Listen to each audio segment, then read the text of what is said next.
It's not my best. Oh well. It's okay, mate. I won't hold it against you. Made a big song and dance with the last one. Put out a clip about how good a clapper I was. And this time around, I chumped it. Supremely confident was Big Doug. Yeah, future Doug's going to be real mad with me about that one when it comes to the edit. What the fuck have you done, son? I mean, not every day's a win. Yeah, you're right. Yeah, well.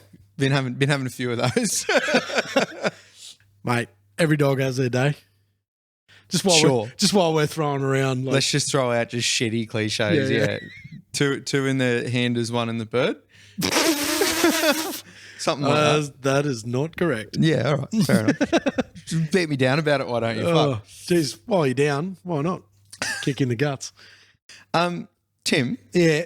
We've been fucking around a lot with this and not getting to the point. True. When we've named our podcast a series of events, and we've not been really sticking to that. And I feel like we're dropping the ball. So have you got a tune, champ? Well, I thought I would break my tradition of talking about new stuff. Oh. And I'll talk about old stuff. And more specifically, I thought I might bring to you and ask you what your favourite song from a film soundtrack is, like an original song made for the soundtrack, because I think it's a bit of a lost art, right? Like you don't see a lot of, like, apart from say like a James Bond film, like the one coming up, right. There's a song that's written for the movie, for the title sequence, but generally you don't see it anymore. But in the 90s, that was such a big thing. It was like, this song was, and sometimes, and in the case of things like Men in Black, Wild Wild West, whatever, the singer was the star of the film as well, right? Or even better, in the film clip, they would do like the actors or the characters or whatever would be in the film clip with the singer or whatever.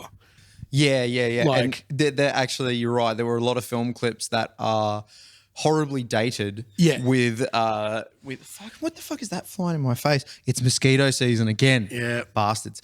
There's a lot of music video clips that are tainted with the stars or the scenes from a movie that everyone's forgotten about. Yeah. The song lived on, but yeah. Or it could be from just like you may not know this song, and it's kind of come back in, like the movie itself has kind of come back into the public consciousness in the last 2 weeks or so. So there's a specific one you got in mind. Well, not necessarily this song, but like I've got a number of like soundtrack movie songs that I think are great.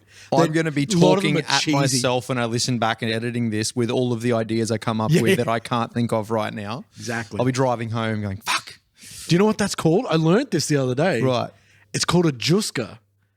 Okay. It's like a thought that you have later that would have been perfect in context. Like, okay. Yeah, it's called a juska. Right.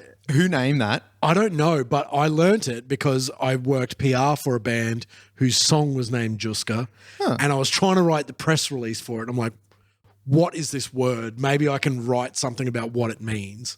Oh. And I looked it up, and sure enough, and I was like, this is dope. I can write all day about this. That's a great premise for an article, isn't it? Yeah. And I even managed to like wedge a Seinfeld reference in. Unlike you. Because there's a scene in Seinfeld where George thinks about a comeback to an insult.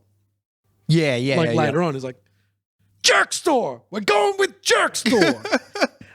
So that's, anyway, Juska. But the one that I'm thinking of was, I don't know if you saw the casting the other day of the Super Mario Brothers movie that's being made. Oh, fuck. What a meme. What a fucking meme. So, Chris Pratt as Mario, the whole lot, right? Yeah. Anyhow, John Leguizamo, who played Luigi in the 1993 Super Mario Brothers movie. One of the scariest movies I've ever watched as a kid. For a number of reasons. For a number of reasons. Right. The song from that... It's like adults soundtrack, made this. Yeah. The song from that soundtrack is from Roxette, and it's a song called Almost Unreal. Okay. And if you haven't heard the song, I don't think I have. Roxette are sick. I love Roxette. Yeah, yeah. But yeah, like that's a banger of a song. But the film clip has like Bob Hoskins and John Leguizamo and Dennis Hopper and like everyone's in it. Everyone's, cast of characters. Yeah. But that's a double banger of like forgotten song, forgotten movie as well. Like that would be when I go and watch that, I'll put this in the description, link for that in the description. Yeah. When I go and watch that, I think it'll be a real trip out because I remember going back just recently when they were talking about, new like Mario movie. Yep. Going back and like watching some of the old clips from the old Mario movie and like the Goombas and just how, could really go the into really that. Really tall Goombas with like the dinosaur looking heads and obviously how do you make a Goomba look like a person and in a movie that kind of wants to be like an over the top like character looking like a Guillermo del Toro kind of they kind of want that but then they tried to keep it kid friendly and missed both the marks. There are so many 90s movies that like late 80s, early 90s movies and TV shows that are terrifying to watch now. Yeah. But at the time they were like, oh, this is great for kids. And you're like, no. It's interesting. I was like squarely the right age. I was 8 years old when that movie came out. And like I never had a Nintendo. Yeah. I had all my friends had Nintendos. And so I only ever played Mario Brothers whenever I went to their houses. Same. And so, but like, because I didn't have access to it 24/7, I was rabidly interested in the Super Mario Brothers movie. Yeah. And so like, I lapped up everything to do with that movie. Yeah. I still have the trading cards. Wow. From the movie. I remember doing like a coloring in contest in the local paper. And I went and bought like a silver Nico pen. Yep. To like color in like the bits on their, how their boots were like jump jets. Yeah. Like I colored in like the little bits, I made it silver. I'm like, I've got to win. Like I've got like silver and chrome on mine. Like what other kid's going to have that? I didn't win. Like I taped Rage one Saturday morning to get the Almost Unreal film clip. Right. Yeah. I do remember doing that sort of shit a lot. Yeah. Like taping shit like off the radio, off Rage, Getting shitty if the radio DJ speaks over the intro or whatever. You're like, come on, man. I've got a whole set that Wolfmother did when they brought out the first album. They did a Live at the Wireless that was I recorded at like 1 a.m. on Rage. Yeah. And I've still got a copy of that somewhere. And it's like one of the best like things that I ever had on tape. Most of the shit I had on tape was like I got half of something that had come on. I'm like, oh, I want to do that or whatever. But I knew this was happening. I stayed up and I recorded the whole thing. Don't think I ever watched it back. No. Yeah. Back when they were good. Back when they were good. Yeah. Yeah, they were really good. Well, my answer to your question about original movie song and like, once again, I'm going to kick myself later because there's definitely songs where I've gone, oh, that's fucking sick. I got to remember that. But I would say it is a James Bond song. Ooh. It's Chris Cornell, Did You Know My Name for Casino Royale. Yeah, banger. Me and the missus, we have Absolute always banger. loved that song. And like we used to just cover it for fun at home and stuff. Oh. And yeah, like Beck, it's one of her favorite songs, like one of her top 5 favorite songs. Doug, I've got a project for us. Yeah. I have always wanted to do, this might be just like putting it out there in the world. This is like something that I've forever wanted to do. Yeah. Is I've wanted to produce a show. And like, unfortunately, it's kind of been done a little bit. Yeah. But like, I wanted to do Brisbane Does Bond and like just get like a band together to play all of the songs and hand pick like local vocalists. Right. Matching them to the style of... That would be sick. Yeah. It'd be rad. And I wanted to get Clint Bogue to sing that one. Yeah. Oh, yeah. That would be the right person for that, for sure. Yeah. Oh, we are putting it out there. Is anyone interested in that? Yeah. Hit us up if you're interested. I've thought about but producing it's a big show. There are 25 songs. There are more if you get into like The some extras. of the extra songs, like Louis Armstrong's "We Have All the Time in the World," and like the K.D. Lang song off the "Tomorrow Never Dies" soundtrack, And just like extras, and all the work that comes with just cutting out "Die Another Day" completely by Madonna. Oh, come on, you'd find the right singer to sing that. And I mean, that's no worse than like Lulu's "The Man with the Golden Gun." Like, come on. Yeah, definitely. But Die Another Day stuck out for me because I was a massive Pierce Brosnan Bond fan. That was who I grew up with. Yeah. And then that song, I remember at the time not hating it. She's in the movie. Yeah. Madonna's in the movie. She's in the fucking movie. The first person to sing a song and be in the movie as well. And really? Yeah. Wow. Fact. No Time to Die marks the first time a woman has ever had a writing credit on James Bond. Really? Because obviously Phoebe Waller-Bridge, right? So yeah, Phoebe Waller-Bridge. Yeah. But like obviously there have been like female executive producers and all of that sort of stuff. But this was a written from scratch movie, wasn't it? It was like this isn't an Ian Fleming novel or we've run novel. But and she wasn't originally on it either. She was brought in to do rewrites on it. Okay. So yeah, so like she to date is the only person only female to have a writing credit on a James Bond film. Wow, there you go. Yeah. There are like women executive producers and stuff. Like obviously Barbara Broccoli and she's fucking killing it, man. Yeah. There was rumors as well. She's in Indiana Jones, the one they're filming right now. Yeah, that's right. And there was something as well that Childish Gambino, like Donald Glover, was teasing about doing with her as well. That's dope. Yeah, there was something that they were working on together. I can't remember what it was, and I don't even think it was confirmed. It was people were like speculating about it. Work. Yeah. But like that's a really good example of two people at the moment that are like young in the industry, not really young people, but like, you know, that are still in the early phases of their career, even having done heaps of stuff already. Yeah. And that are just absolute like creative powerhouses. Yep. Just totally. And like, at least I can't really comment on Phoebe Waller-Bridge's singing abilities. Yeah. But like, you know, you got like Donald Glover's a total triple threat, like actor, singer, writer, he's the comedian. motherfucker. Yeah. You know, and like Phoebe Waller-Bridge is like writing, directing, acting, you know. Yeah.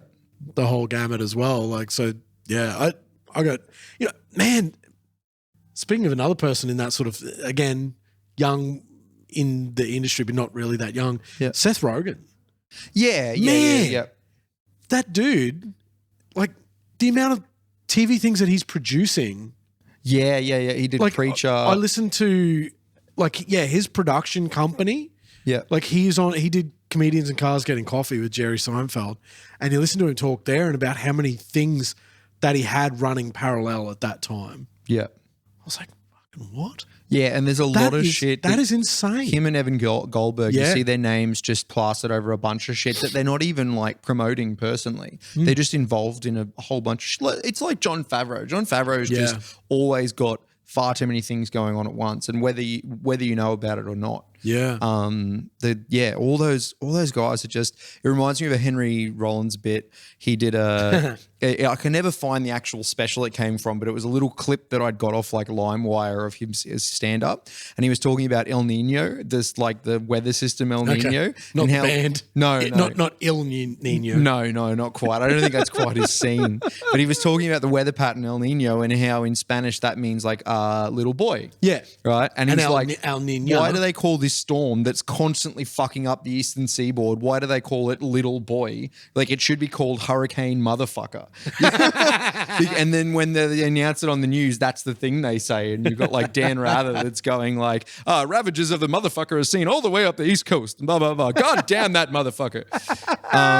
And when they interview the people who had they're in like Tornado Alley and they had their homes taken and said, goddamn motherfucker took my house. Absolutely legendary bit. I'd be fucked if I can find it anywhere. I'll try to put it in the thing. But all of those guys, like all those people, fucking Donald Glover and all them, I just think when you see the amount of shit that they can do and that they're always doing something and it's all effortless and they don't look like they're overachieving. They just look like they're getting to work on Yeah. the things they're capable of. You just Yeah. go, God damn that motherfucker. Yeah, that's sick. Yeah. I really like that kind of work ethic, to be frank.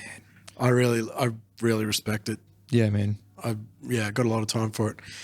Any other soundtrack songs you want to chat about? I do like, so Beck and I were talking about this the other day because we want to start doing like duo cover stuff because one of the things that you get from being a covers musician is a lot of your Fridays and Saturdays are swallowed up by working. And I'm already working a full-time job. And so when it comes to the weekends, I don't get to hang out with the missus very often. And because we're both musicians, but we've never ever gigged before together. We're like, why don't we start doing some stuff where when I go out to work on a Friday night, she comes with me, we get to hang out. She sings some songs with you. Play some music, and it's sort of, kind of like what we do with this. Yeah. It's a reason to hang out while we're still kind of achieving the things we want to achieve, right? You get a double banger. What? Does that mean like in the hierarchy of people that in your life, me and your missus, same. I mean, you're saying it, not me. I wouldn't be caught dead saying that. You're making the same arrangements, mate. I don't know. It is that you have called this date night before. Parallels have been drawn. Neither confirmed nor denied. But so we were talking about do you remember Charlie's Angels Full Throttle? The second Charlie's Angels movie. I do remember it. I don't remember the song from it. One of the best soundtracks out there. It's like I do remember there being a Pink song. The Pink song is the one I'm talking about. It was called I actually don't fucking remember what it's called. It's not Funhouse, is it? No, it's called like Feel Good or something like that. Okay. But it's from the scene where they're riding dirt bikes. And they're like chasing and she pulls the hair Crispin out Glover. of Thin Man. She pulls his hair. No, he gets a thing of her hair and he sniffs Well, it. I think that's from the first movie. Yeah, it is. It's from the first movie. But they're chasing him on dirt bikes. Or no, it's a different guy they're chasing. Justin Theroux, they're chasing him. And they meet Pink. She's in the movie. Oh, shit. And she's like the head of like the dirt bike park and all the really elite dirt bike races. And they're there to try and like work out, like find this guy that they're trying to track down. And so there's this big motorbike chase, but like all over jumps and shit. And it's to that Pink song. Yeah, it makes sense. It's fucking fat, man. It's so good. It's so good. The Charlie's Angels movies are way better than people gave them credit for. No, I agree. Because they really knew how to take the piss out of themselves while also being fun. They're like that first, like just even the first movie, you got Bill Murray in it playing, what's the character's name? Bosley. And then he tapped out of the series. Rightly so. Because like that's just what Bill Murray does. But then you get John Cleese. Wasn't it Bernie Mac? Oh, no, sorry, Bernie Mac Bosley, but John Cleese, well, I don't know if he was in the first movie, but he's definitely in the second movie. He is Lucy Liu's dad. Oh, okay. Yeah. But I just loved the throwaway explanation of like, because in the second movie, Bernie Mac also plays Bosley. Yeah.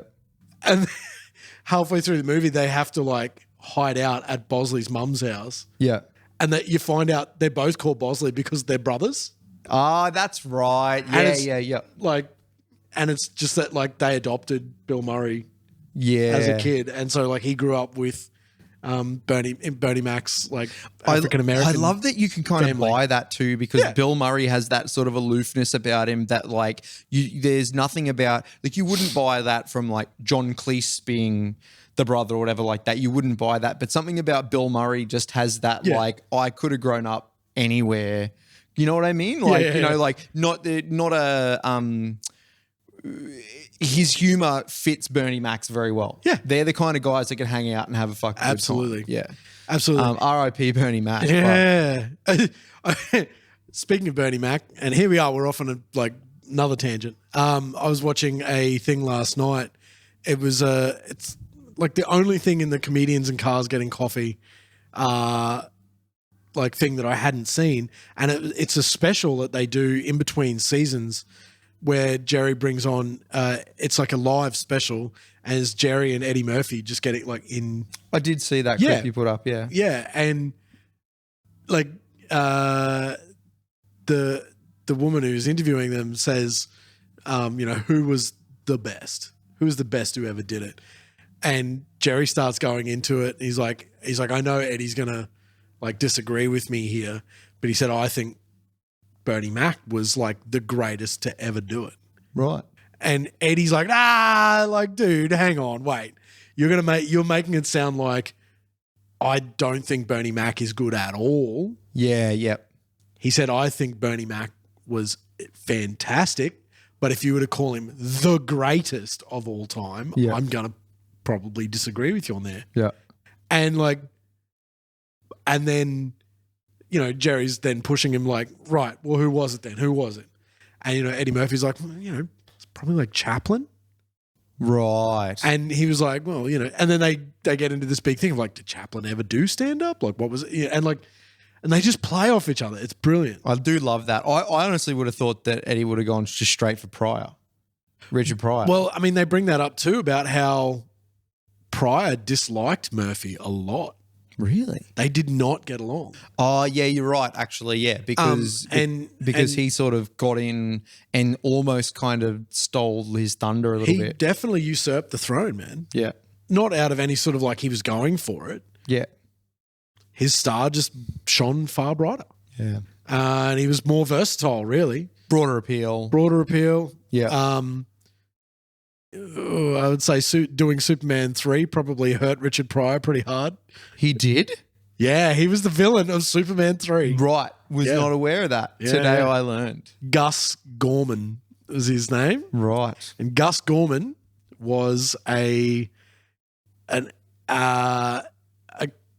programmer, a computer programmer. Right. Who just like for some reason or other figured out how to write a program to steal like a fraction of a cent off every bank account in the world. What year was this? Oh, so 80 something. 80. It would have been like, I want to say 84. So Office Space. 78 was Superman 1. I think 82 was Superman 2. Yeah, it would have been between 82 and 87. So what you're telling me is Office Space ripped off Superman 3? Oh, look, that particular financial scam is a thing called ham slicing. Yeah. It's a thing. Yeah, it's not necessarily a movie plot. Yeah. Computers were really new at that time. I'm telling the writers of Office Space, you stole this from Superman 3. Yeah. And when you listen to this, were really new. Come catch me outside. How about that? Throw hands. Yeah, computers were really new, and like after how they weren't really serious movies, but they were like Superman 1 and 2 were pretty like they took themselves pretty seriously. Yeah. Superman 3, they were like, you know what this needs? It's more slapstick comedy. And it does not. They rolled the Thor Ragnarok dice, and not even. It's just literal. Like the first sequence of the movie is like literally out of a like a 1930s like slapstick type Three Stooges. Like, yeah. It's like Superman, like Superman gets changed in a what are they, like a photo booth. Right. And like as he's leaving, the photos come out and you see him changing from like Clark Kent to Superman, and this little kid comes along and picks up the sequence of photos.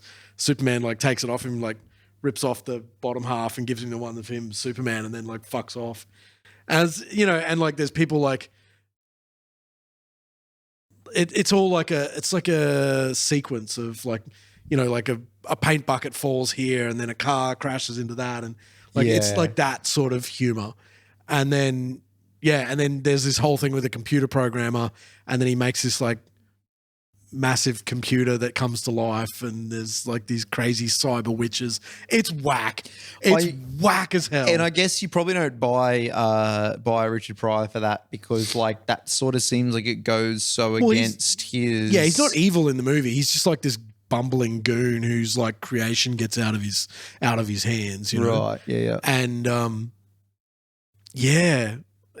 And and then, you know, Superman 4, The Quest for Peace, is like them desperately but by then the rights have sold to this other mob, So and there's a bunch of shit they can't use. well, it's not that they can't use it. They like tried to like get it back to the glory days of the first one that, you know, won like Oscars. Yeah. And, you know, what they did for the fourth one, they just cut so many corners financially that like they're reusing like effects from the first movie, and like it looks terrible. Like Gene Hackman's just sitting there looking at himself going, why did I come back? Yeah. He's like, I've done so many better films. This is like absolutely crazy. Gene Hackman's a guy I don't see anymore, eh? I saw a thing of him recently. Mm-hmm. He is 91 years of age. Mm-hmm. He hasn't acted in a film for 17 years. Yeah, sounds about right. And his last one might have been like Enemy of the State or something. No. He did movies after Enemy of the State, but he is that was very, like 99. Yeah, actually. yeah. It would have been something early 2000, 2003, 2004, something like that. And it would have been like something with Morgan Freeman or you know what I mean? Like something like that. And he looks very, very frail, but he's still got it all together. He's like he's not physically, he doesn't look physically well, but yeah, he apparently he's very happy. And like the story I read was that like he's like he wants everyone to know he's well, and he's, you know, he's happy. And he's glad people are thinking about him, sort of thing. Well, I am going to circle back to, you brought up Seth Rogen before, and Seth Rogen was my movie. But just very quickly, I realised the last couple of podcasts, we've been a bit of an up and down schedule, and we've been trying to fit these in and stuff. But I never said anything about Norm Macdonald. Oh, yeah. And I don't need to be a person that's like, hey, I need to talk about Norm Macdonald because, you know, need to get attention and stuff. I just want to mention that I have never seen such a badass clip as Norm Macdonald like talking about death with Larry King in like 2016. He released a book, and he's on Larry King, and he's talking about like death and cancer and everything, having not told anyone. So if you don't know the backstory, Norm Macdonald has had cancer for like 11 years.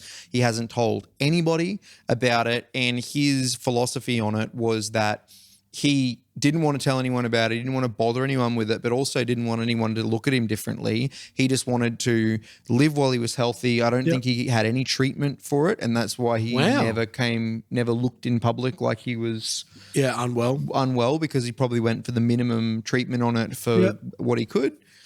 And he was talking on Larry King about, he's like, oh, you know, I've been talking to my doctor recently, and he's kind of posing it like a bit, but talking to my doctor recently about, you know, they can put you to sleep for like 2 weeks, and you can just sleep for 2 weeks. Really? And then they can just turn it off, and you'll have just had a really good nap, and, you know, like that's just kind of it, and you just don't wake up again. And he goes, it's peaceful, there's no pain, whatever like that. And that's just a thing that they can do now and stuff. And, you know, any problems you had, just gone. And Larry King goes, oh yeah, you know, like this, that, or like cancer or whatever. And like Norm gives him kind of like a knowing look, and then they move on to the next thing. Really? And so I think Larry King knew. I think there are a handful of people that knew. Yeah, okay.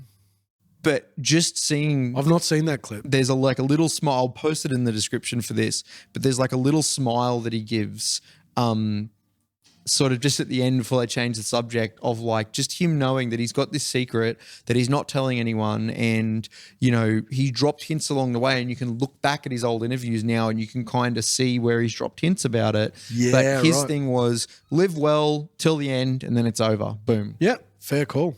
Yeah. A lot of respect for that. Yeah, I've given that some thought actually, and like it's kind of good timing. Like I don't know if you saw, but like Queensland passed the assisted voluntary euthanasia. Yeah, law recently, which I'm really stoked about. I think it's about time. Yeah, certainly. Like I think it's something a lot more people probably need to talk more openly about. Like I know full well, like my father's intentions. Like if he, you know, if he were in that spot, he would be like, let's go.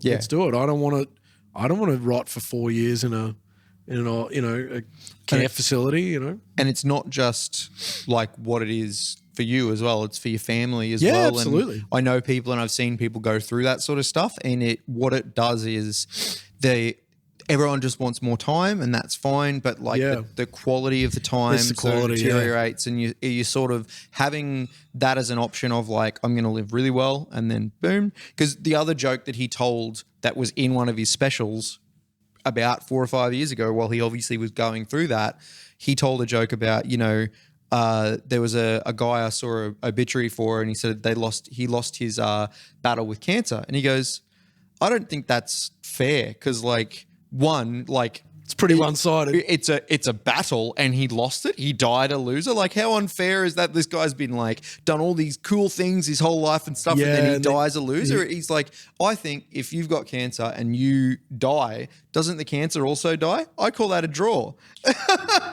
That's the clip I've seen. He goes, it doesn't. Yeah, it doesn't get out of you and move on to your wife or whatever like that. It's like if you both the host dies, went down the with cancer the ship. dies. Yeah, yeah. So he's like, no one should be losing battles with cancer. People should be having draws. I have seen that clip, and I did respect the hell out of that. I like it. That's such a great attitude. Yeah, I've gone on a total Norm Bender recently. It's been great. Yeah. And sometimes I think about that as well, like about like when you see like and it's happened a couple of times recently, and Norm's the most recent case of this, is that there becomes a real, and like obviously like, late night show hosts and whatever, often have comedians on and all that sort of stuff, and are generally going to ask their opinion of those that have just recently passed out of respect and all that sort of stuff.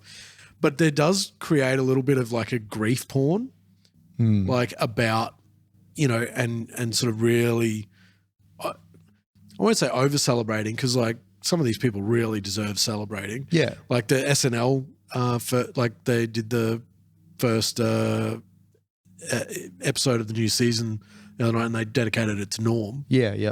Which was cool, like, because of course they should, because he was a cast member. Yeah. But like it's been a number of weeks now of like late night shows, like, and Norm Macdonald, almost sort of, and that's almost in whispered tones, like,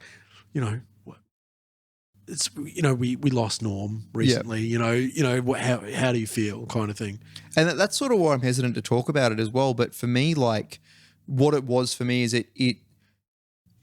how he went about that makes it interesting, because what you get is you get this surprise. Everyone's got this bit of shock of like, what, like that happened? Like no one even knew he was sick. Yeah. And so there's that sort of people capitalizing on that for sure. But then there's also everyone going, and I'm sure this is kind of the effect that he wanted to have, was people didn't go, oh, you see Norm's sick. In the last few years, people kind of, whatever. And then he dies. And then it's just like, oh yeah, it's been, long time coming sort of thing, blah, blah, blah. And he's at peace now. But like, what it was he just kind of burnt bright, or in the background, he had shows and stuff, but he's got all this body of work that he's done, and everyone's just whatever. And if you haven't been keeping up with it, no big deal.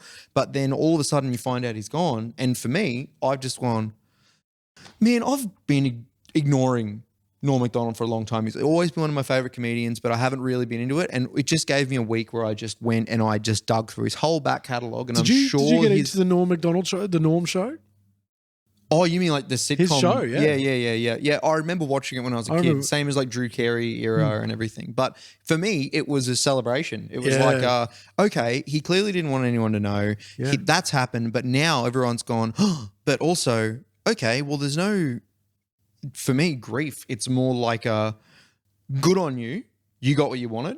And I'm going to go back through your back catalogue and look at all your shit, because all you've been doing this whole time is trying to make untainted, evergreen you. Yeah, I think that's great. Speaking of that, like era of sitcoms, that sort of, like you said, Drew Carey, Norm Macdonald, Home Improvement, all of that sort of, like that era, like mid to late 90s. Did you know that there is a Home Improvement spin-off show? This rings a bell, but you're going to have to refresh me. Starring Dan Aykroyd. Yep. Do you remember? Yeah, it's coming to me. What else you got? Called Soul Man. And he's like a pastor He's like a preacher man. I do remember Soul Who's Man. like right into soul and like it was a TV show? yeah, it's I a do spin-off remember- of Home Improvement. Why is it a It's- spin-off? It's set in Detroit. Tim Allen turns up every now and then as Yeah, you're right. as Tim the Toolman Taylor, and his character popped in as a guest star on Home Improvement first. Yeah. It was really popular, and so they spun it off. Did it all? I want to go back and watch clips of this now because Yeah. I do remember that. There's so And he many was a big sitcoms. car man, and Tim Allen and Dan Aykroyd were like his never-ending hot rod project. Yeah, yeah. yeah. So it was like this. How nuts is that? Like, there's like just everyone was having a crack at having a sitcom in the 90s.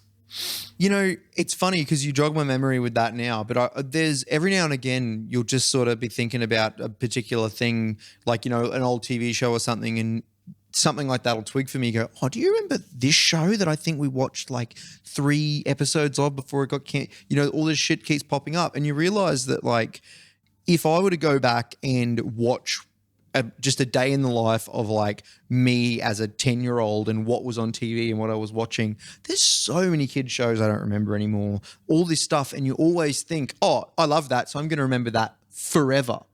You don't have that kind of like kind of memory. I'm probably a little bit more advantaged with that sort of stuff in that my memory is very visual.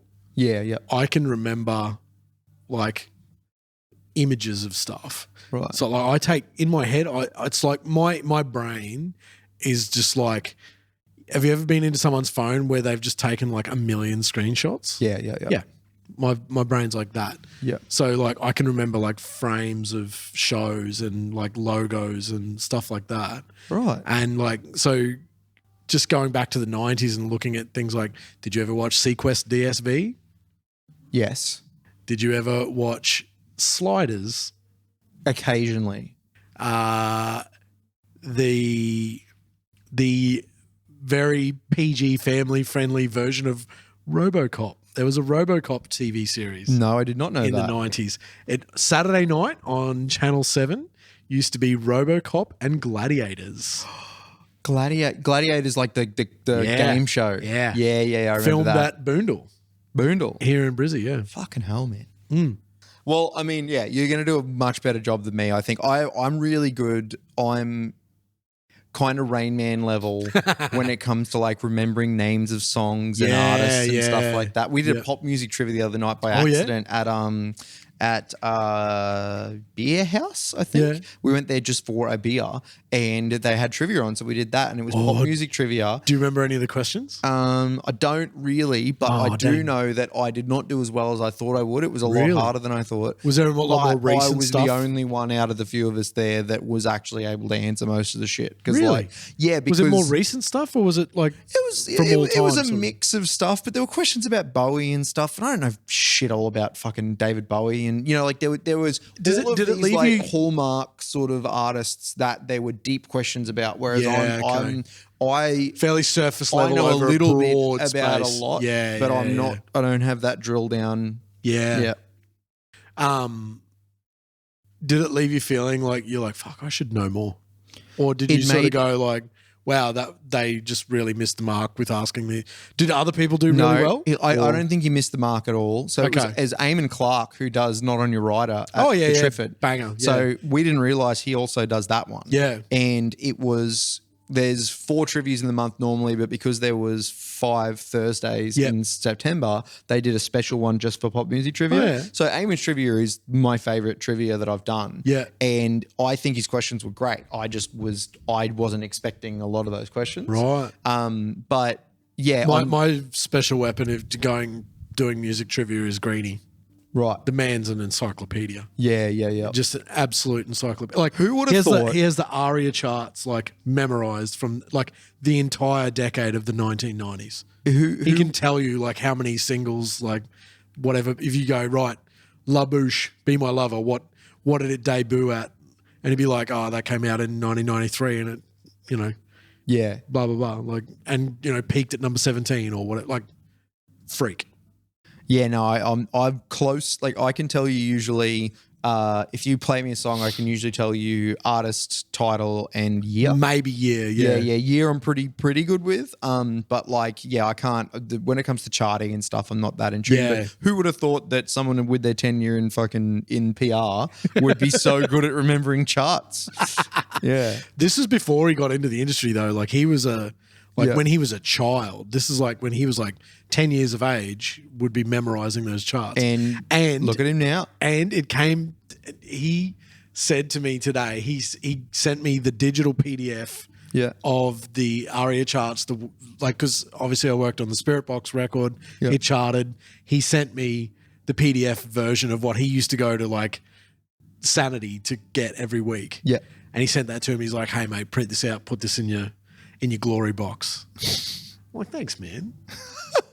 No, for real. That's so, It's really nice. It's the thing that he did for all of the stuff that he keeps. And I would say he would be proud of my achievement on that. He'd keep it for himself. That's very cool, man. It's a nice thing. You got to have some mementos and It's a stuff, nice thing, especially when everything going digital and stuff now. You do have to have some hard copy shit. Where are we now? We need to talk movies. Yep. Very briefly. So we watched Free Guy recently. Yep. And there was a Channing Tatum segment in it, and we were commenting on how Channing Tatum just has all the crazy shit. So I watched Free Guy the other day with my brother-in-law, and the Channing Tatum part in Free Guy reminded us a lot of his cameo in This Is the End. Do you remember This Is the End? I only watched that just recently. Yeah. And I forgot that he's in it. He's the gimp. He is too. Yeah, and he insisted on, they said this is a gimp. So the way it plays out is This Is the End. It's like Seth Rogen, James Franco, Jonah Hill, Craig Robinson. And it's everyone having a big party at James Franco's like house. It's all super meta because it's all these actors playing themselves, versions of themselves. And the apocalypse happens and they get trapped inside. And Danny McBride is also there. And he gets kicked out of the house. And towards the end of the movie, they decide to leave the house and go out and brave the apocalypse. And they get captured by Danny McBride and his like all these posse people that he's created a posse of cannibals. Yeah, that's right. In like 2 days. Yeah. They've just resorted to that immediately. And so he comes out of his trailer and they're like, "What the fuck, Danny? Like, what's happened?" And he goes, "Oh, I'm a cannibal now, no big deal. And like, this is my gimp." And he like pulls the lead and jumps out of the trailer this like guy in a gimp suit, and he's jumping around on the ground and Danny's like reefing him in with this leash, and they're like, "What the fuck? Like, what's that?" And he goes, "It's Channing Tatum. I found him on the street." And Channing just like lifts the gimp mask up. He's like, "Hey guys, what's up?" And then puts it back down and he's like hanging onto Danny's leg, and he's got his hand up underneath him trying to touch his dick and stuff. And he's just completely sold down the river on being like this sex slave to Danny McBride. But the behind the scenes thing was, we said to Channing, this is a guy in a suit. You don't have to do the jump out thing and grovel on the ground. All you need to do is we'll have the punch in where you're there and you just lift the mask up. Say, "Hey guys," and we'll get another guy to do all the other shit. He goes, "No, I want to do it all." I love it. Yeah, and just everything. Just committed. Yeah. So now Danny McBride can say that Channing Tatum touched his dick. Women everywhere. Yeah. Just like women everywhere are like, "I want Channing Tatum to touch my dick." But you had another movie, or it's Free Guy? Because of Free Guy, we got to watching. We went and we watched that clip at the end of This Is the End. But like, I actually want to do a full rewatch of that movie again soon. But so that's mine anyway. I just love Channing Tatum. Also, the Jimmy Kimmel clip. There was years ago. Jimmy Kimmel was doing skits with celebrities, and he got Channing Tatum on, and they did a song called "Channing All Over Your Tatum," which I will link in the description. Wow. So it's him and Jamie Foxx talking about basically like wanting to Channing all over your Tatum, which is just a really over-the-top way of being sexually ambiguous. Yeah. Yeah, fair enough. Yeah, so I'll link that too. I think you'll like that. Your movie. I watched, I want to fill in the gaps of like my, like, obviously, Harrison Ford, he plays a big part in my like movie loving experience. I love all the Star Wars films, of course. I think Indiana Jones. Harrison Ford is to you what Bruce Willis is to me in growing up. I think so. Yeah. And, I love Indiana Jones. I love, he did his tenure as Jack Ryan. I really like those movies as well. There's rarely a film that he's made that I've just gone like, wow, what a dog. And Ender's Game is one.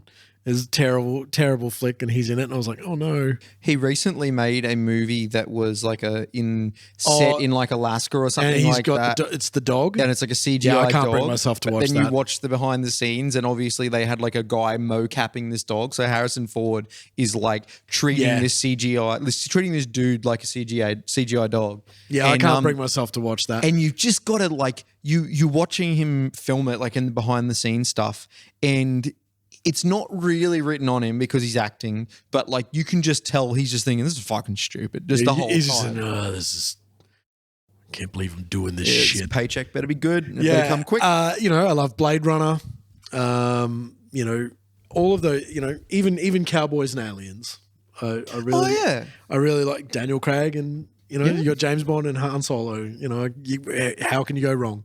But there's like a bunch of his old flicks that I've not seen. So I've not seen Witness, which is where he is a witness to a crime, and he goes into witness protection in an Amish community. I've not seen that one. What? I've not seen Mosquito Coast. Never heard it. Exactly. And Frantic is one that I've not seen either. And I watched it on the weekend. And you may know the movie Frantic from the song Frantic by Metallica off Saint Anger. No. Frantic, tick, tick, tick, tock. You know the one. Yeah. But no, Bare Naked Ladies 1 week. There's a line in that says, like Harrison Ford, I'm getting frantic. Next thing I'm tantric. Fuck, I never, you know what? There's so many times I listened to that song and I've never put that together. Yeah. So it's about this film. And so many songs I don't question lyrics of. Yeah. Ever. Yeah. And so this movie, so I knew nothing about it other than he loses his wife and he gets frantic about it, right? That's what he frantically looks for it. That is the slogan. Harrison Ford loses his wife and he's frantic about it. Yeah. That's it. So what I didn't know was that it's set in France. So Frantic. they go, it's set in Paris. And so as the credits are rolling, it's directed by Roman Polanski. Wow. Yeah, I was like, what fucking year was this? 89. Right. 1989. And look, I could be really wrong on my facts here, but I believe Roman Polanski is a pedophile. I do. And is not allowed back into the United States now. It's definitely, there's something like that.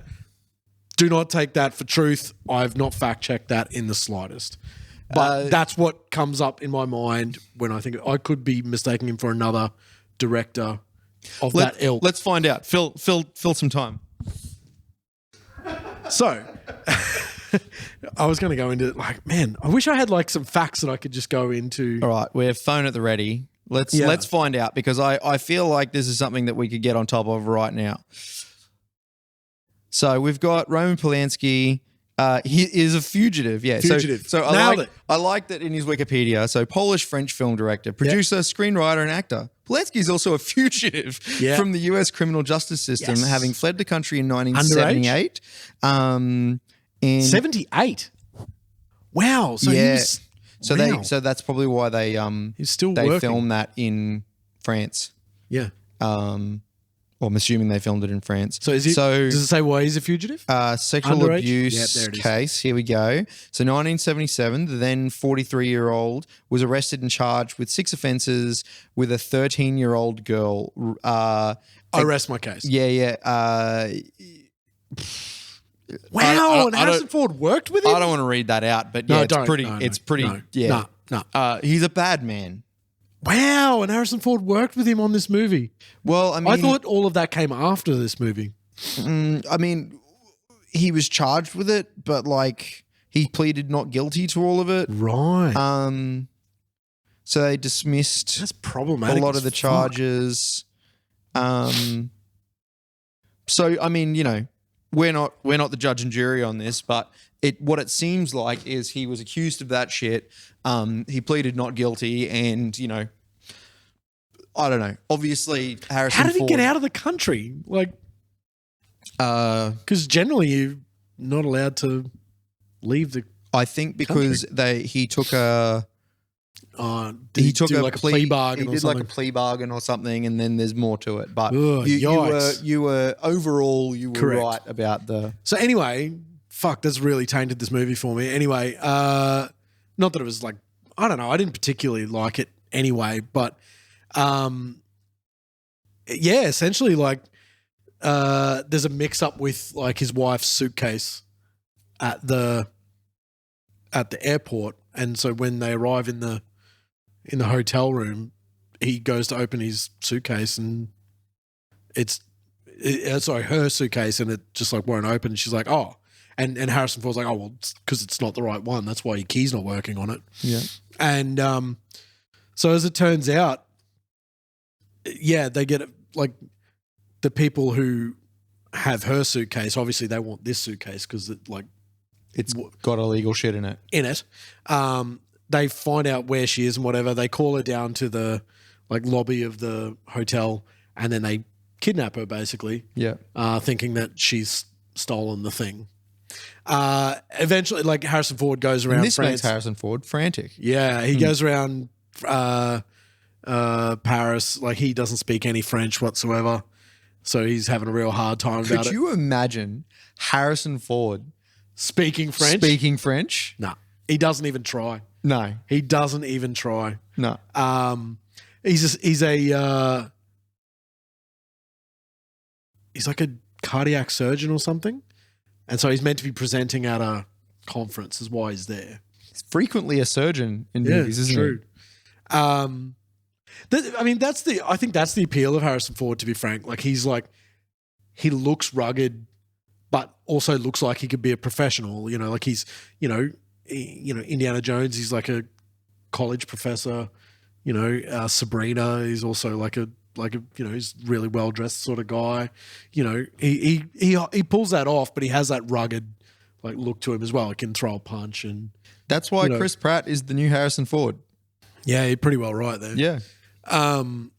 And they're using him as such. Eventually, so it really starts to play off like it's going to be about, because like the woman who he catches up with, the woman who took the suitcase in the first place. Yeah.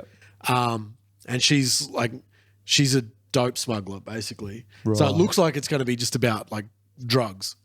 But as it turns out, the thing that the MacGuffin of the movie is it's a thing called a Crichton, and a Crichton is a fuse primarily used in switching in nuclear devices. Right. So this is like they've been smuggling, like this terrorist organization have been smuggling a like nuclear device into France piece by piece. Yeah. And so they got the last thing.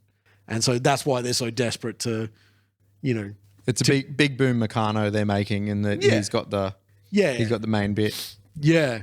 And so, I was like, wow, I didn't see this like going this direction. Like, yep. It just felt like it was a bit of a smuggling thing, and he's going to get his wife back eventually. Yeah. But yeah, it's a pretty slow movie, man. It doesn't really, it's not a ton of action.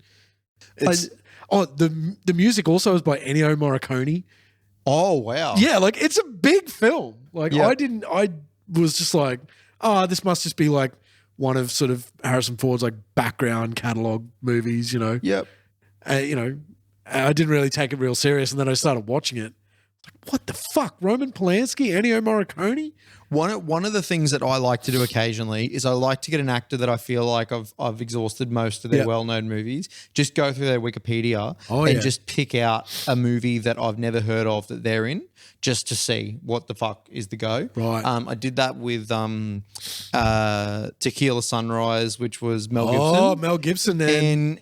And I don't have much to report about that movie. I tried to watch Bird on a Wire recently. Bird on a Wire. Yeah. No go. Yeah, that's him and Goldie Hawn. Yeah. It's just too many, like, it's just like they strung a whole bunch of chase sequences together. Yep. And I was just like, I'm bored of this. It just goes from one to the next. It's just, I don't know. There's tons of movies like that. Didn't catch me. Yeah. But what was I going to say with the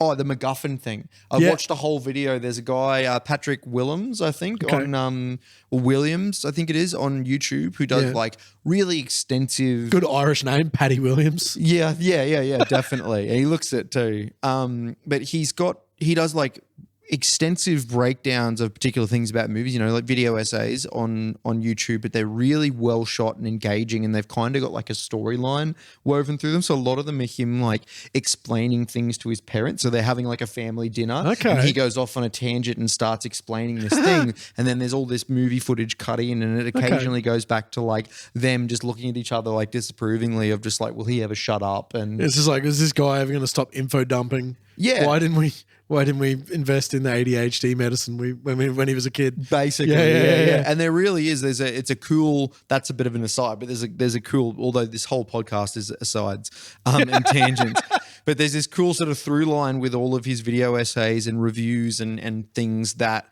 there is a world that he is in, that he's kind of creating about his friends and stuff, getting sick of him always rocking up and being like, oh, well, they say something, and he's like, well, that reminds me of, and they're like, oh, fuck, here we go again. That's me. Yeah. I'm that guy. I think I'm that guy also, and that's why we do this. Yeah. And this is how we get it out. This is our info dump. We get it out, and if you're listening out there, thank you. In. No, I say thank you, because like it's a thankless task. Well, yeah. We don't need you to listen, but we appreciate if you do. We absolutely do. But so he did a whole video on MacGuffins, and the one that he used as the prime example was the rabbit's foot in Mission Impossible 3, and how no one knows what it is, what it's for. It doesn't matter. Like, they're trying to stop Philip Seymour Hoffman getting it, but they don't even know what it fucking does. Yeah. Like the crew that Tom Cruise has, no one really knows what this thing is. They just know they have to get it off him because it's something nefarious. And in the end, he gets his head knocked off under the fucking car. That's the thing gets like run over or something like that, and then it doesn't matter anymore, and they move on. And the idea of MacGuffin, if no one really knows what a MacGuffin is, but it's like an object in a movie that everyone's trying to get, but it doesn't matter to the story. It's not going to change. It could be anything. Yeah, it could be anything. It's just it's the motivator for the conflict. Yeah. Totally. The suitcase in Pulp Fiction. Exactly. No one knows what's in it. What's so special about Doesn't matter, but it drives the story. It drives the story. Yeah. Actually. Yeah, exactly. Yeah. So I mean, I love Quentin Tarantino's response to that. He's like, what's in there? He's like, a fucking light bulb. Shut up. Yeah. It's like, if you really need to know that, you've missed the point of the film. Like, End of Reservation. Reservation. There's a new movie. There's a new TV show. Reservation Dogs. End of Reservoir Dogs. Who knows whether they live or die? Doesn't matter. That's not the point. The point is that it goes black. There's gunshots. This could be like the most obvious like shit piece of trivia for you. But did you know that Michael Madsen's character and Vincent Vega, they're brothers? Yeah, they're related. Yeah. And there's just so there was much going to be a spin-off TV series about them that was like obviously a prequel to both those films. Yeah. I mean, that could have been good. But then they aged out and they were like, well, we can't do that anymore. I mean, they aged out. Because they needed to look younger than they did in those movies that they did. Have you heard about CGI, Tim? Yeah, this is in the early 2000s when that was not a thing. Yeah, but when we're talking about the Rock in Scorpion King level CGI at that time. But they could still do it now. Yeah, they could do it now. We've got the technology. We can rebuild them. They definitely don't have the bodies for it anymore. Yeah, well, I think I brought this up on the podcast before, but there's the scene in The Irishman where De Niro's kicking the shit out of someone, and they've made him, and his face looks nice and smooth. looks 35, but then it's clearly an old hobbled man, just like going and kind of like half moving his foot. It's very terrible, and they could have body doubled him. There's an interesting. I brought this up in the last episode, didn't I? We're bound to start repeating ourselves very quickly. About the thing in the Mando where there's like Jon Favreau talks about like the rights to like deep faking technology is like it's not necessarily legal. Yeah, okay. Yeah. Yep. And so that's why like they couldn't necessarily because like everyone kind of came out after that Mando scene with Luke Skywalker going, oh, you could have deep faked that better. Yeah. And they were like, look, we'd love to use that, but it's not necessarily legal technology. Yeah. So, and like there was a dude who did a version of that online later and said like, here's how we would do it better. And like they hired that guy. Once again, Corridor Crew that I've talked about before that do this. that. We definitely did talk about this. Yeah. See, CGI artists react. So they've actually, since we talked, they've done a artist react with the guy that was in that played the body of Luke. No, with the guy that did the face replacement. Oh yeah. On Luke. Yep. And explained to them what they actually did. And actually, no, wait, he wasn't on there. There was a behind the scenes thing that was released, and then they've gone and reviewed that to see how close they were. Yeah. And basically what it came down to was they used the deepfake technology for it to get the data bank and to get the reference. Yeah. And then they went in and they hand painted it all and did it all themselves. Yeah. So the deepfake was still in there, but like you say, with the legalities of it, I guess they sort of used it to the best of their ability. Yeah. And then once they got real close, then they ditched it and they I don't think they themselves. ditched the whole thing. I think it's just, anyway. Yeah. Doesn't really matter. But that actually brings me full circle to my chat. Yeah. Because I watched a thing this afternoon. It was called like the Almost Famous Documentaries. Yeah. And it was about the guy who was the second choice to play young Anakin Skywalker in The Phantom Menace. Yeah. And I can't remember the guy's name right now. Sorry, guy. Well, I mean, I think that's part of the whole thing, isn't it? Is you're not going to remember his name because he never made it. Exactly. And I mean, he himself describes it as a rags to rags journey. And I couldn't help but feel like the whole way through it, this dude is not like, woe is me or anything like that. He definitely talks about how much it stung, like, and about like, talked about like his circumstances. And he was like, he and his family were not well off at all. Yeah. His like child, he's done like, there's a number of things that he said that he was in, like he was on an episode of ER with George Clooney and like he did a bunch of stuff, and those acting gigs often paid the rent for his family, right? Yeah, okay. And the per diems that he got went straight into his mum's purse. Yeah, of course. You know, like all the other kids were like running out and like buying lunch with it and stuff like that. He was like paying his mum's rent, you know. So like he was not, and like so then he got down from 3,000 all the way down to like 3 kids. And you know, Jake Lloyd ended up getting it. And then like he saw, you know, the trailer that obviously stung. You know, then the movie came out, and I don't know if you remember 1999, but episode 1 was fucking everywhere. Yeah. Like there's Pizza Hut commercials. There was, you know, like it sponsored everything at that time. Like it was fucking everywhere.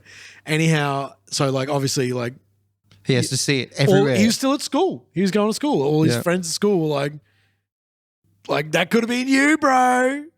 Like, and then a couple of years later, a documentary came out, like a lot of behind, like I think maybe when the first set of DVDs came out, because episode 1 was the last. So episode 2 was the first movie, first Star Wars movie to be put on DVD. Oh. And then they went back and did them all. Yeah. So when episode 1 finally got released on DVD, there must have been special features or whatever. There was a featurette on there that was around the search for Anakin. Yeah. And like it got down to, and it showed footage of them in the room deliberating on the choice. Oh no. And like he watched that, and like he said that was the thing that broke him, was the thing that it was just like them like man. splitting hairs and then finally giving it to Jake Lloyd. And the one thing that I took away from it, I was like, oh man, after this doco's come out, like, go on, Disney, like give him a walk-on role in Mando or something. Right. Yeah. You know yeah, what I mean? yeah. Like, well, what's he doing now? Nothing. He gave up on acting. Yeah. Yeah, he does not act anymore. Fuck. Like, just give him a walk-on role. Like, put him in Star Wars. Give him an in-universe Star Wars name. Yeah. You know what I mean? Like, just fantasy fulfill this dude. Like, Yeah. he deserves it. Yeah. Look how close he came.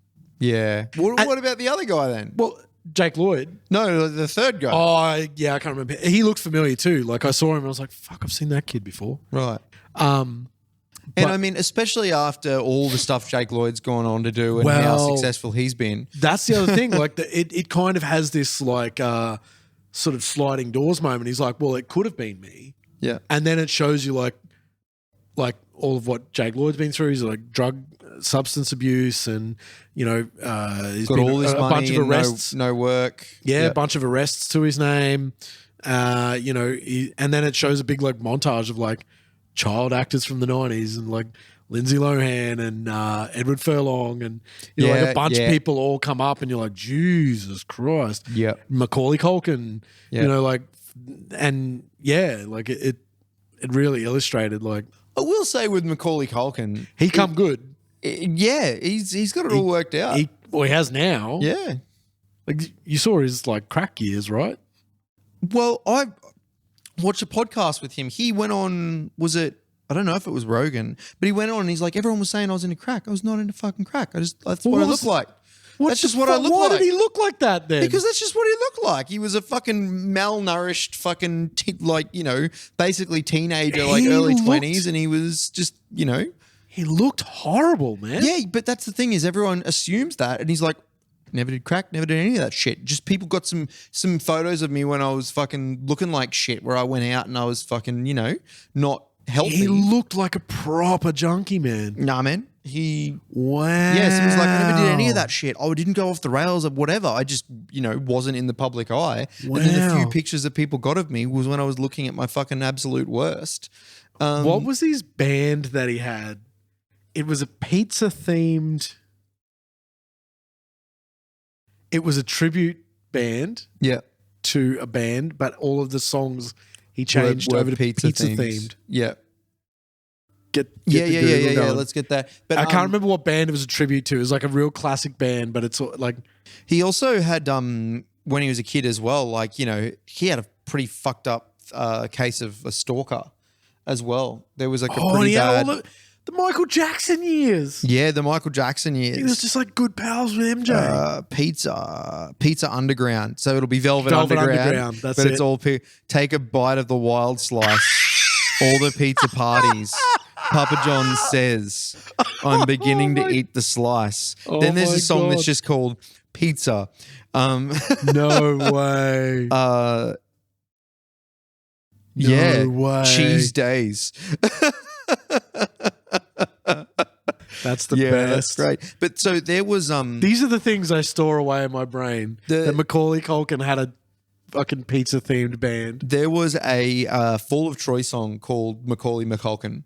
And the lyrics in the song, if you listen to it, are basically from the point of view of his stalker, essentially. Oh. Yeah, and there's a line in that song that says, I'll be meet me down next to the docks. I'll be there with a loaded 45 and an empty body bag. Like, because it's all from the point of view of this insane fucking, very, very fucking cool song. Whoa. But could you imagine, and this is what I mean, like, I'm not surprised to hear I'm about not at Jake all Lloyd. surprised that you're into Fall of Troy, by the way. Fall of Troy is my thing. Well, I never got to my tune tonight, but I will say I was listening to All Shall Perish this afternoon. So I never really got into deathcore.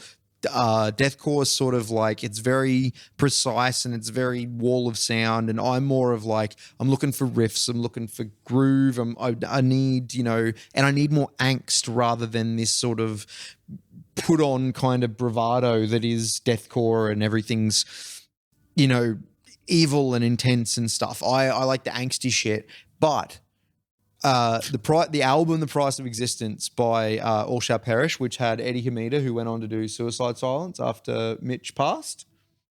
Woof. Yep. That album from a couple of years ago. It really bit the dust, didn't it? Yeah. Wow. But so Eddie Hamida has done some cool shit previously, and that was one of those things, was that album. But the groove at the start of the song Wage Slaves, I'm going to put it in the description. Sick. You got to go and check that out. It is some of the best from what I like. I've all loved the people that love deathcore and the way that it is and the most intense technical shit. But for my 2 cents, I love that album because it's got deathcore, but it's got groove. Yeah. The start of that song just is amazing. I love that. But my point was Fall of Troy, definitely, because angst is what I like. I'm really into scrams at the moment. I was almost about to say the word scrams. Yep. It's as scramsy as it gets. I watched the band Blind Girls the other night, and I was like, this is Fall of Troy if they just got angstier as they got older. It just gets more and more intense, and just love that shit. But Nice. Go check out Fall of Troy. Yeah. Do you listen to Fall of Troy? Yeah, banger band. Yeah. Fuck absolutely. Yeah. Such a sick Mike band. Solo from Birds Road Records got me into Fall of Troy. Right. Do you fuck with any of the stuff that's on Birds Road? I don't know what's on It's Birds Road. It's like Sleep Makes Waves and 65 Days of Static and Solkiri and like just really like post rock, right, prog, like like real ambient, like progressive, often no vocals. Yeah. He put out like stuff from Mono a couple of years ago, the Japanese band. Really cool underground label. I did a year's worth of PR for that entire label. And worked some really cool stuff. They do really underground. a lot stuff. of cool bands. Once again, falls outside my lines. They own Closure in Moscow now. Oh, really? Mike owns Closure in Moscow. Yeah, like they own them. Like The Danny rights. McBride owns Channing Tatum. He puts as in They're in his he basement. owns the rights to all their records and or at least has the rights to put out their records, and he's re-released all of them on vinyl and whatever. Yeah. So if you've got anything on vinyl from Closure, it's all through Birds Road. Right. Okay. Yeah. Fair enough. Yeah. No, Closure's fucking good shit too. I mean, for me, it's always been those are kind of my lines. It's like if it falls within the sort of angsty and intense and technical, but then still like has groove to it, is like really sort of about the riffs and about the songs. This is how I'm able to like figure out like, okay, this is a band that Doug will like. Yeah. I think I've got the. You're starting to sniff it out, yeah. I got the blueprint for Doug's music taste. But it's a bit of a shot in the dark sometimes, because I definitely have mates that'll like recommend me stuff that they think that I'm going to like, and they're sort of off the mark, but also... Did you check out that Junkhead band I sent you? Dude, Junkhead is sick. Yeah. Yeah. That was totally right down the middle. I got it right. Yeah, you know what you're doing there. But over the black dot, son. But right over the black dot. But occasionally it'll go the other way, where I'll say to like Brady, who had his podcast, I'll say to Brady of like, oh man, how sick is this song by this band? He was like, what the fuck? That doesn't track at all. You shouldn't like this band. Why?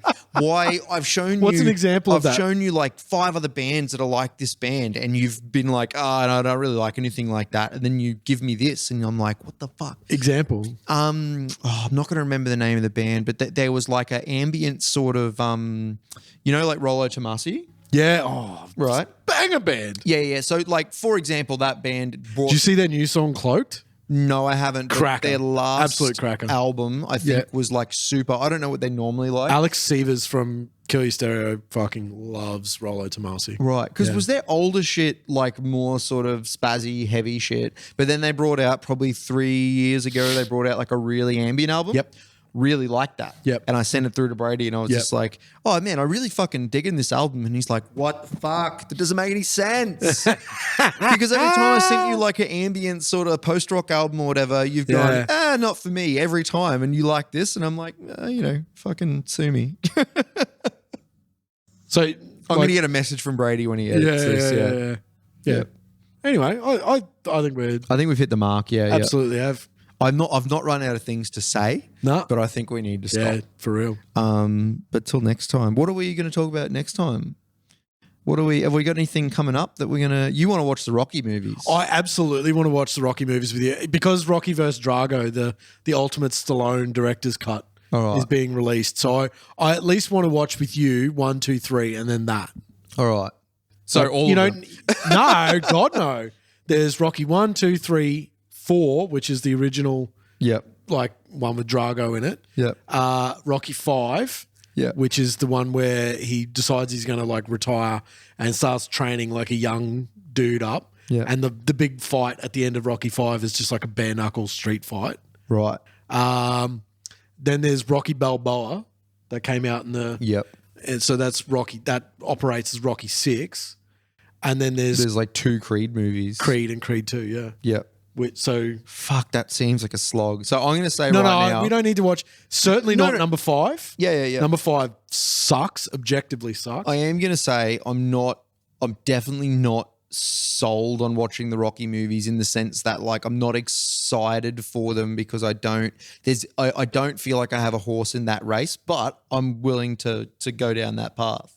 Man, I kind of get it because in pop culture, it really like because there's been so much daylight from when that came out to now, and about like Rocky was the movie that made Sylvester Stallone.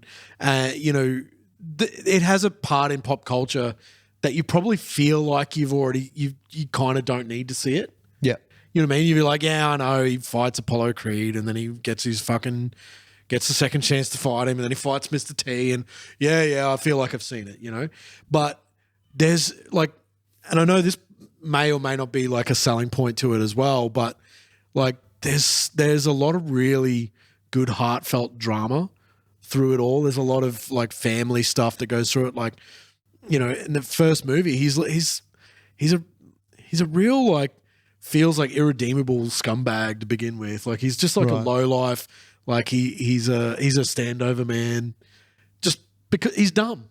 Yeah. He's really dumb, and he knows it, and he like doesn't feel like he's got anything else in his life. He does like pissant little like boxing matches like in the local area. I guess what it is for me is I find nothing attractive about the IP. What do you mean? As in, like, I can get behind, like, I haven't seen the Rambo movies, but I can get behind the Rambo movies because I can see how they would be fun. You've not seen them either. No, I can get behind watching them. The idea of sitting down and watching the Rambo movies, I can get behind because I can see what there is in that for me. I like the sort of, one man alone kind of shit, blah, blah, blah. To be frank, this is kind of what this is. Yeah, but so I get behind that. I can get behind like what was the other franchise that like or like when he was in Cliffhanger and that sort of stuff. I can get behind all those other Sylvester Stallone movies. John Lithgow hamming it up. Yeah, and Demolition Man and all. I can see what's in. If I watch the trailer, I can go, fuck yeah, there's shit in there for me. And with the Rocky movies, I'll give them a chance for sure. But I don't watch that trailer and go, fuck yeah, give me some of that. There's nothing in that IP that jumps out as must watch. I come out of watching Rocky movies thinking to myself, maybe I could take up boxing. Yep. And then I think about like buying all of the gear. But what made you and then getting hit in the head. Yeah. No. What made you go and watch them though? I'm a completist. Right. I just like. What made you watch the first one?